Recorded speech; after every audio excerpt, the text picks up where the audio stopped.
My name is Ava Love. I'm 12 years old and we live in the mountains of Virginia. I don't drink mud, but my daddy does. He drinks it while he works out. He says it gives him energy and focus. Anyway, stay muddy! Hey, Ava, thanks for sending that in. If anyone else wants to send a voice memo to be featured on this podcast, just bust out your phone, record less than a minute of audio about who you are, where you're listening from, where you love drinking your mud, and you can email it to podcast@mudwtr.com, and we would love to play it. If we do, we'll send you a free box of mud. Welcome to Trends with Benefits. My name is Kyle Thiermann, and this is a short-form episode where I read a story that I wrote that is currently featured on trendswithbenefits.com. So you can head over there as soon as you're done with this titillating tale and sign up for our newsletter. We offer weekly stories about psychedelics, adventure, and well-being, and we just launched the new site. So I hope that you all enjoy this story written by me called Talking to Kids About Psychedelics.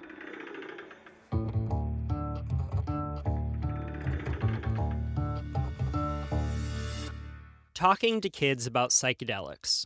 How a day with my nephew led to a conversation about drugs, consciousness, and growing up. I have 6 nephews and 4 nieces, and don't prioritize time with any of them because I am a terrible uncle. Like a deadbeat dad, I often miscalculate the children's maturity, telling the 7-year-old inappropriate Hemingway stories about hunting lions and infidelity, while wondering if the 14-year-old still plays with Legos. My absence brings me shame. Naturally, I try to skirt this emotion, and them, as much as possible, thus perpetuating the vicious cycle of avoidance. But yesterday was Thanksgiving. And as I chew on my cranberry-slathered turkey at our semi-safe outdoor family gathering, I had 2 insights. The first was that cranberry sauce on turkey is delightful. We have been scammed into believing that this scrumptious side dish should be reserved for holidays. The second insight was that I should spend more time with my nieces and nephews. I've been flailing around on our home planet for 3 decades now. Surely I have some wisdom to impart. I figured that it would be most effective to educate/brainwash them one at a time.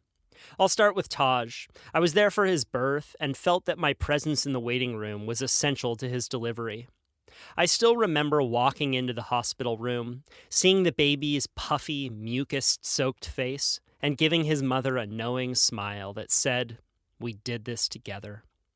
The Taj standing before me now, though, is a 14-year-old young man and nearly 6 feet tall, with more body hair than I have. Seriously, it's sad.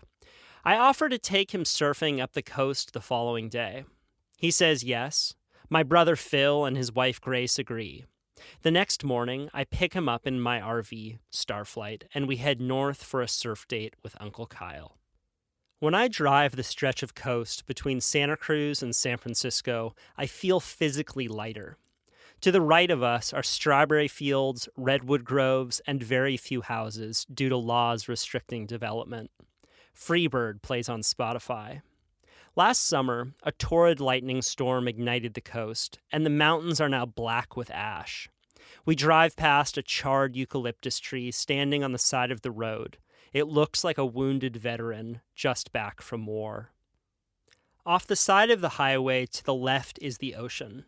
Today, the northeast wind blows offshore, from mountain to sea, holding the wave crest open, allowing for hollow barrels at select spots. The reefs along the stretch produce heavy surf. White shark sightings are common. One day, I came across an elephant seal carcass rotting on the beach, headless. As we drive north, I realize that I don't really know Taj, and I worry about shattering his snow globe of innocence. "What do you think about DMT?" Taj asks me. "I heard about it from Joe Rogan." Oh shit, I think. My nephew listens to podcasts. DMT is a powerful psychedelic that you smoke out of a bong. By your third hit, the room will likely go fuzzy. Then you might blast off into a pulsating honeycomb galaxy where you can meet dead relatives, get quote-unquote downloads from aliens, or, in my case, inhabit a friend's body while he has a near-drowning experience, then start sobbing because life is so fucking fragile. The good news is that the trip only lasts about 7 minutes. The bad news is that our perception of time is relative. I'm not sure how to answer Taj's question, and I feel a little flustered. My fingers tap on the steering wheel. Do I regurgitate Nancy Reagan and tell him to just say no? That seemed to work wonders. How do you tell a teenager that he's not old enough for something without sounding like a patronizing old prick? Psychedelics temporarily dim activity in a part of the brain called the default mode network. It's where your ego and sense of self reside. When I say, I'm Kyle, the greatest surfer in the world, that's my default mode network, and delusion talking. Teenagers are still trying to figure out who they are. Their brains are still developing.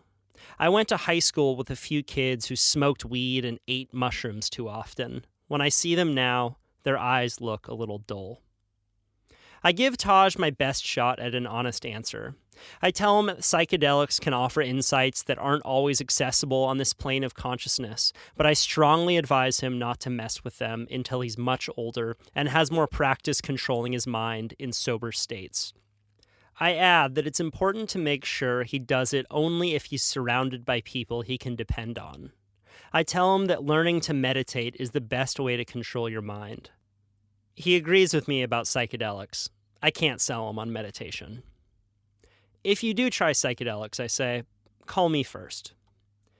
We arrive at the wave. It's a dreamy emerald green peak, and most of the guys surfing are Santa Cruz locals who I've known since I was Taj's age. There's a dirt cliff on the other side of the highway that resembles a glacier about to swallow us all. A big chunk breaks off the top, tumbles down, and is caught just before the road by a net. Taj and I put on our wetsuits and paddle out. My oldest brother, Phil, Taj's dad, meets us. The rest of his family hang on the beach. To the untrained eye, surfing looks like a bunch of sunburnt dudes playing in the water together. But just beneath the surface, there's a complex social hierarchy at work. Allow me to pull back the curtain on this bizarre world. Taj is Phil's son. Therefore, everyone will be friendly to him, but he's still too young to get set waves. If he puts in time, maybe one day he will become knighted as one of the boys. I imagine him bending the knee and some grizzled carpenter lightly touching a surfboard to each of his shoulders. But until that day comes, he needs to sit on the inside and pick off scraps. My place in the lineup is more precarious. I grew up surfing these waves and genuinely like most of the blue-collar locals who control the lineups. I went to parties, too many parties, but still never managed to maneuver my way into the cool guy club, largely because I'm socially awkward and bring up titillating topics like class warfare. This problem only gets worse when I let my blonde afro grow to its full potential. I tend to hang out in the middle of the pack, and if everyone in front of me catches a wave, leaving me at the top of the peak alone, I feel like a beta bonobo posturing as an alpha. After surfing, we pull my smoker out of the back of Starflight and have our own small barbecue with skirt steak and asparagus. That night, Taj drives back to town with Phil and his family. But before he does, he tells me that the day was, quote, inspiring, and when he gets old enough, he wants to live out of a car, just like Uncle Kyle. I stay on the north coast and pull into a parking lot that overlooks the ocean. The rising full moon lights the ocean with a pale blue glow. The parking lot is usually uncrowded, but tonight it's packed. I turn off Starflight, get out, and see that in the far corner, a dozen or so cars are parked in the shape of a half U, creating a small amphitheater for a renegade party. I walk over. 20-somethings sway back and forth like coastal redwoods on a windy night. A woman points what looks like a taser in my direction. Purple light sprays sacred geometry across my body and onto the dance floor. A few kids sit on a bench playing Scarlet Begonias on acoustic guitars. A bearded man who looks to be in his late 60s moves his arms like a wacky inflatable tube man in slow motion. I can't tell if he's enjoying himself or signaling for help. The party is fun for about 10 minutes. Then I realize that I've been to too many parties just like it. I walk back to Starflight, lay in bed, and appreciate the light show from out of my window. The lasers are less blinding from afar. In a few years, maybe Taj will start going to parties like these. I just hope he'll know when it's time to move on. Note to readers, the names of some characters were changed for privacy in this story. Thanks for listening. Hey, it's Kyle again. Head over to trendswithbenefits.com and sign up for our newsletter to get weekly stories about psychedelics, adventure, and well-being.